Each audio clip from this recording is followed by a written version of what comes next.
Hello and welcome back to the Wandering Cantos. Today, I thought it would be fun to sort of give my thoughts on the Serendipity concert now that it's all wrapped up. If you're new to this channel, a big portion of my content is dedicated to doing lyric analysis videos on Hololive music, so if that's something that interests you, please consider subscribing. But yeah, I wasn't able to attend this concert in person, so I just streamed it for both nights, but I thought it'd just be sort of fun to discuss it and sort of break it up between day one and day two. So yeah.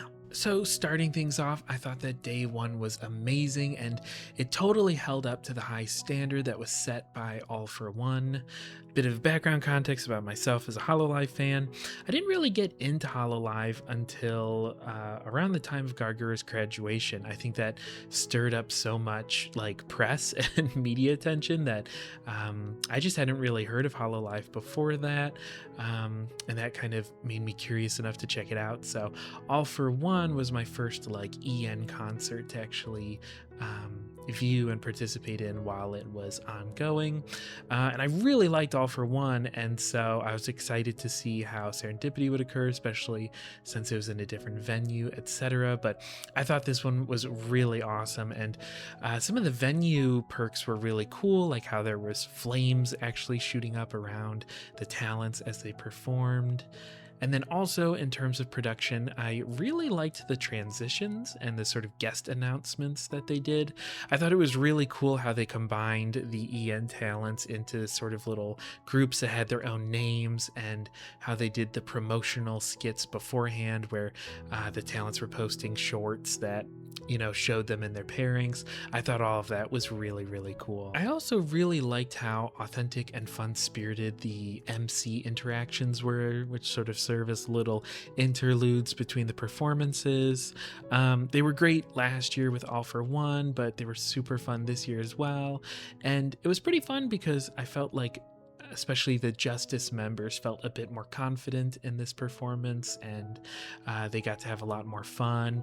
It's kind of fun. I feel like the fan base around Autofister specifically had grown so much between All for One and this show that whenever they were on stage, I feel like you could hear the audience so much louder, and there was a lot of hype for them as a duo, where last year I remember seeing a lot of orange lights throughout the whole show, sort of celebrating Gigi specifically, but this year I felt like a big takeaway was sort of Autofister as a group. And speaking of Autofister, I feel like Cecilia in general kind of low-key stole the show. Everyone was so amazing, so I don't want this comment to sort of deter from any of the other talents, but I feel like we got to see a lot of Cece during day one, and I thought she really shined on stage with interacting with the crowd during her MCs.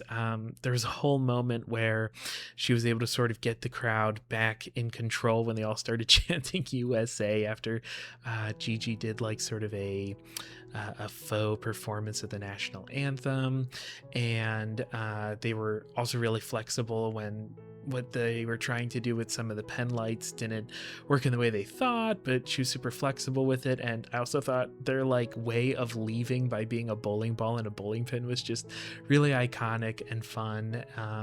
And her musical performances were also really excellent. I think we got to see a lot of range from her, where she was doing some really fast-paced stuff with Maury, I believe, and then some of her own original songs, and just sort of like slow songs and sort of like solo work combined with things like CCGG Madness, which I thought would be like a really hard song to perform on stage, since it's just sort of like a kind of a manic song. There's like interludes where Cece and Gigi are like full on fighting, and it's creating all this chaos to then sort of increase tension in the song, or then it breaks with the whole all of our fun must come to an end part. And they did a really, really, really good job with that song, and it was really fun getting to see how they handled the interludes, etc. I also love Fuamoko's dance during the Born to be a Bowdle I think it's like idol but with bow. I just love the little like arm stretched out movement they do, where they lock their elbows and kind of move their arms up and down. And I also thought they did a great job as being sort of hosts and translators during their time as the MC. Aurora's performance of Draw was also really good, and it was great hearing it live again, since we had heard it, I believe, the first time during her birthday stream. But she did a really good job during a solo performance, and I feel like she commanded the stage really well during the instrumental parts, and just did a really, really good job. And in my notes here, since I sort of wrote down my notes after day one so I could document exactly how I felt before I saw day two, I wrote that I was hoping we'd see more of Nerissa during day two, and I did note that I was hoping for a Blue World performance, which, spoiler alert, we never actually got.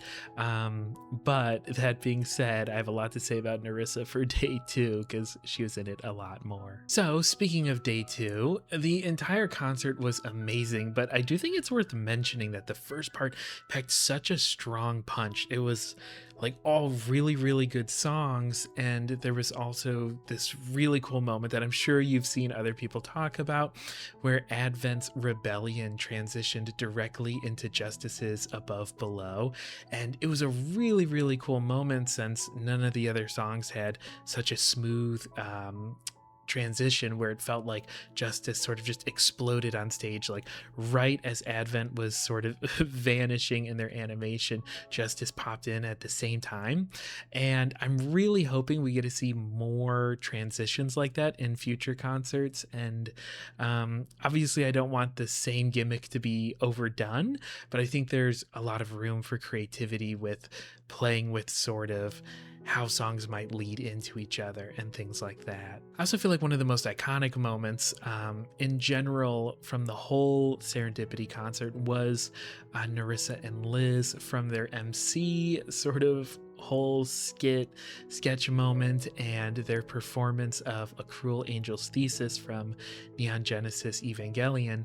The whole thing was just really iconic and really stands out in my memory.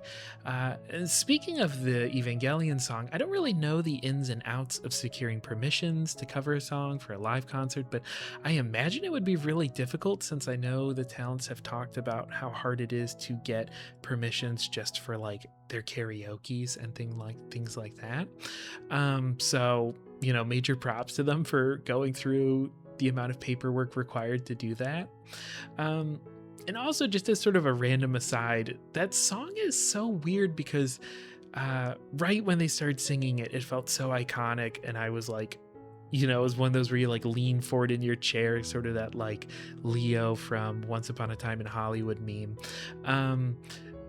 But it's such a weird song because it sounds so heroic and happy, but the anime is like the opposite of that, which is partially the point of the song. But it's funny in the context of a concert performance, since some of that irony is sort of not there due to the context, since it's a performance of the song, not, you know, the song before the anime.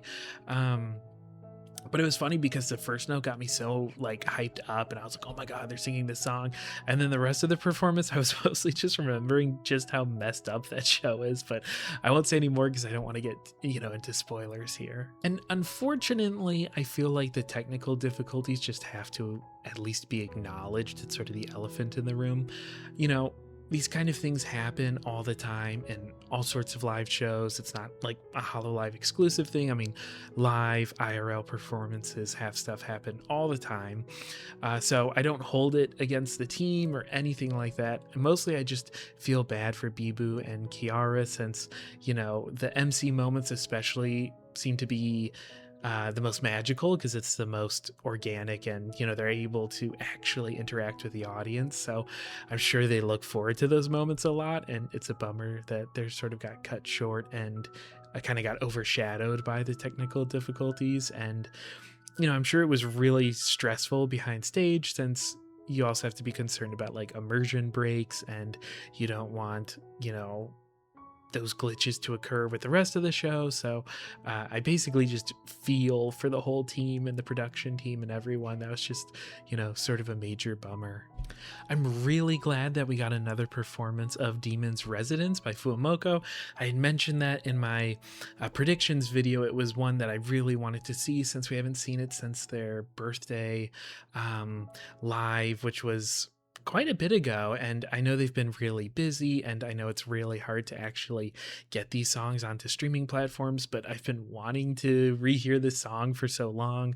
So it was really cool getting to see that again, and I really hope it gets released soon because I'll be streaming it like nonstop. But I also love the little dance they do when they sort of like run in place with their hands up. It's just, it's very Fuamoko coded and very cute, and I feel like it captures their spirit really well. And then in terms of the encores for day 2, it was cool because we actually got like 3 final songs, because we got All for One and Serendipity, but in between those we got Kirameki Rider, which was interesting because that sort of comes from an era from before I was a Hololive fan. Like I mentioned, I've only really been in the community for like a year or two.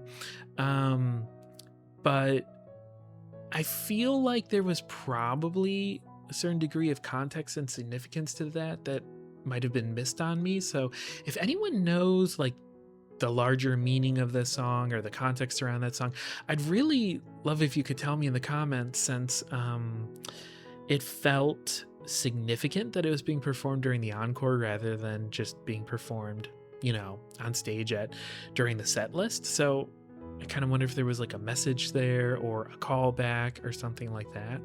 It was pretty interesting because throughout the entire performance, there were multiple moments where talents were sort of referencing the first concert that had taken place at this stage, and there was sort of like a nostalgia for earlier days, sort of a look back and acknowledgement of some of the graduations and sort of how the team has grown. And because some of them weren't around at the time of that concert, and Advent was basically being hinted at but wasn't actually debuted yet, and Justice wasn't a thing yet.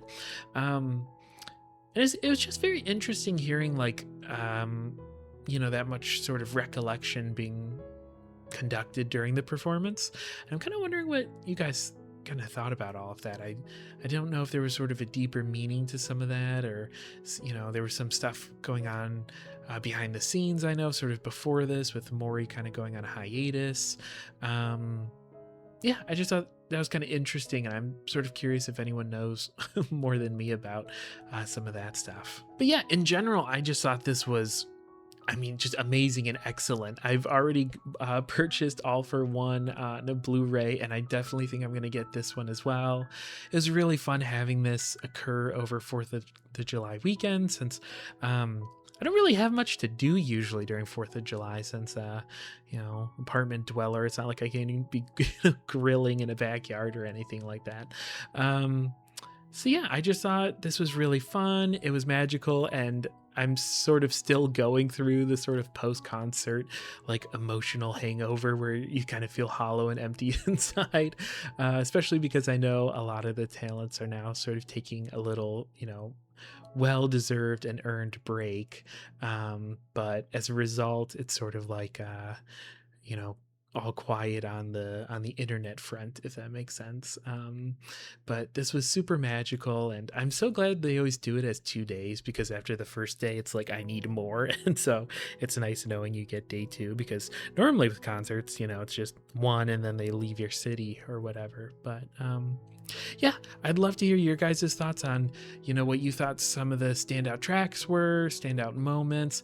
I heard there was some things that happened on stage that the stream didn't catch, and I'd be curious if any of you actually were able to see the concert in person and wanted to share any of those moments. Do you agree with sort of my assessment that Cecilia was one of the main standouts of day 1, and Narissa and Liz were sort of the main standout of day 2? And again, when I say that, I don't want to take away from any of the talents. It's just I want to acknowledge how sort of iconic I felt those 3 were throughout the whole show. But yeah, that being said, this sort of wraps up my thoughts on this. So take care, and I will see you in the next one.